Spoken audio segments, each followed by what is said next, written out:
Some recipes are just dinner, but others, they're legends. Today, we are diving into a chicken dish so unbelievably good, it's rumored to come with a marriage proposal. So yeah, let's unpack the story behind the internet's most famous recipe. I mean, that is a bold claim, right? Can a simple one-pot chicken dinner really lead to someone getting down on one knee? The internet seems to be a resounding yes, and our guide for today? He absolutely agrees. And listen, that is not just some internet hype. That is a direct quote from the one and only Cowboy Kent Rollins. He's put this recipe to the test, and he confirms its power is very real. So you might want to be prepared for what happens after you serve this. So what is this magical dish anyway? It's called Marry Me Chicken. And as Kent Rollins loves to point out, it's a simple, pretty economical one-pot meal. We're not talking complex techniques or a laundry list of expensive ingredients. All you need is a trusty cast iron skillet and a story that has completely captivated kitchens everywhere. Now, the recipe itself has some roots in classic Tuscan cooking, but its modern fame, that comes from a food editor over at Delish. The story goes that the reaction in their test kitchen was so over the top, with colleagues literally joking they'd propose for another bite, that the name Marry Me Chicken was born. And you know what? It just stuck. All right, let's get into it. Before we can even think about that legendary sauce, we've got to prep the chicken just right. If you get this foundation right, believe me, you are well on your way to success. Now, if you look this recipe up, most versions you find online are going to call for chicken breasts. But our guy Kent Rollins has a pro tip for us. Use boneless, skinless chicken thighs instead. He argues that not only are they usually cheaper, but they bring out an even more incredible, deeper flavor. Either way, 2 large pieces should make about 4 servings. Okay. This next step is absolutely key for a perfect result, so don't skip it. You want to pound the chicken to an even half-inch thickness. Why? Because this makes sure it cooks perfectly evenly. No dry edges, no undercooked center, just juicy, tender chicken in every single bite. All right, chicken is prepped. Let's move over to that cast iron skillet because this is where we start building those deep, crucial layers of flavor. We're not just cooking the chicken here, we are creating a beautiful golden brown crust that's going to be the foundation for everything that comes next. So, what's the secret to that perfect crust? It's all about the dredge. Before that chicken even thinks about hitting the pan, you're going to coat it in some seasoned all-purpose flour. Kent insists on this.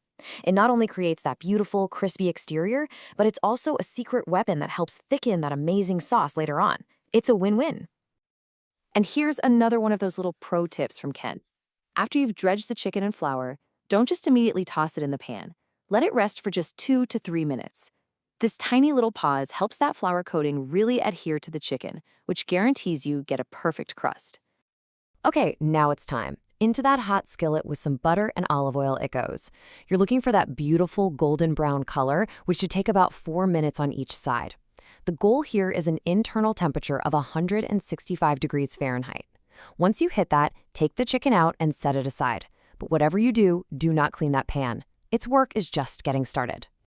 Okay, prepare yourselves. We have arrived at the very heart of this recipe, the part that gives this dish its legendary name. Kent doesn't even call it a sauce. He calls it the best gravy there is. And it all happens right there in that same skillet. Building this sauce is all about layering flavors. You start by softening up some sun-dried tomatoes. Then you add some fragrant garlic. Next in goes the chicken broth and then the heavy cream. You stir in that Parmesan cheese until it's all melted and creamy, and then you finish it with seasonings like red pepper flakes, oregano, and thyme. It's just incredible.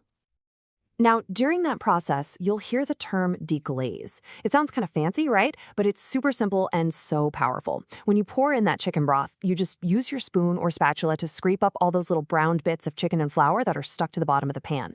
That stuff, that is pure, concentrated flavor, and mixing it back into the sauce is an absolute game changer.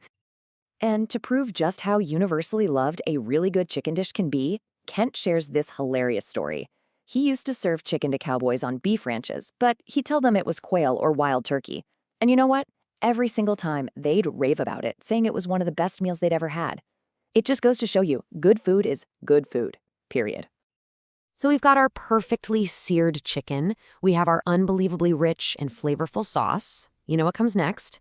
It is time for the final delicious union, where everything comes together in that single cast iron skillet. So you're going to gently place that chicken right back into the pan. Kind of nestle it down into that sauce, give it a little wiggle to make sure it's coated. Then you just let it simmer for about 3 to 4 minutes. That's just enough time for it to rewarm and soak up all of that creamy, savory goodness. And how do you serve this masterpiece? Well, Kent recommends spooning it over some bow tie pasta because all those little folds are perfect for catching the sauce. For a fresh finish, you can top it with some diced basil, and if you're feeling it, a little bit of lemon zest to cut through that richness and just brighten everything up. So, we've gone through the history, the why, the how-to, but now we have to circle all the way back to our original question. Is this dish really, truly good enough to earn the name Marry Me Chicken? What is the final verdict? Kent even connects it all back to his own proposal story, which happened on an airplane at 38,000 feet. After tasting the dish, he turns to his wife, Shannon, and asks if she'd marry him all over again. And her answer? A definite yes. It's just this perfect testament to the idea that a great meal really can bring so much love to the table. So the final takeaway is this. Marry Me Chicken absolutely lives up to the hype. It's not about being fancy or complicated at all. It's about using simple techniques to build these incredible layers of flavor. It's an accessible, impressive, and just deeply satisfying meal that proves you can create something truly special in just one pot. Which really leaves us with just one final question, and this one's for you.